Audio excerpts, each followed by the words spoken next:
আমাদের ভাবনা গঙ্গা দূষণ, সমাজকে একটা সোশ্যাল বার্তা, সোশ্যাল মেসেজ আমরা দিতে চেষ্টা করেছি।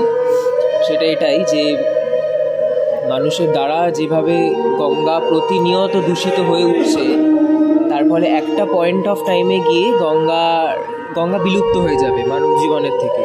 আর আমরা সবাই জানি গঙ্গা কত দিক থেকে মানব জীবনকে সমৃদ্ধ করে তোলে।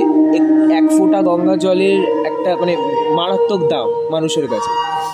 তো সে কারণেই গঙ্গা আমরা জানি হিমালয় থেকে নেমে আসছে আমাদের ধরাধামে, এবং প্যান্ডেলের একদম সামনে আমরা একটা শিবের অবয়ব রেখেছি, যেখান থেকে অ্যাকচুয়ালি শিবের জটা থেকে মা গঙ্গার উৎপত্তি হয়ে মা গঙ্গা ধরাধামে নেমে আসছে। এবং সামনেই কোষাকুষিতে পড়ছে, কোষাকুষিতে কিছু মানুষের মুখের অবয়ব তৈরি করা হয়েছে, যার ভেতর থেকে যখন গঙ্গা পবিত্র সেই জলটা যখন স্পর্শ করে তাদেরকে যাচ্ছে, সেটা আস্তে গিয়ে দূষিত হয়ে নিচে নামছে। তার মানে এটাই বোঝাচ্ছে আমরা যে একটা সময় গিয়ে মানুষই সেটাকে দূষিত করছে, পবিত্র জলটাকে।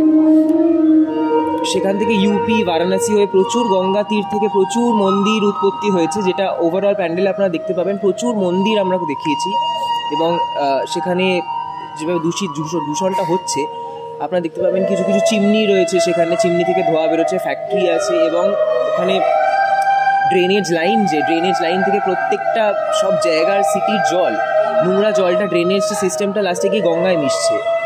এবং ভেতরে যখন আসবেন, ভেতরে এসে আপনারা দেখতে পাবেন একটি বিশাল বড় অনেক প্রদীপের দ্বারা আরতি করা হচ্ছে মাকে। এখানে মা দুর্গার রূপটাকে আমরা মা গঙ্গার সাথে তুলনা করেছি।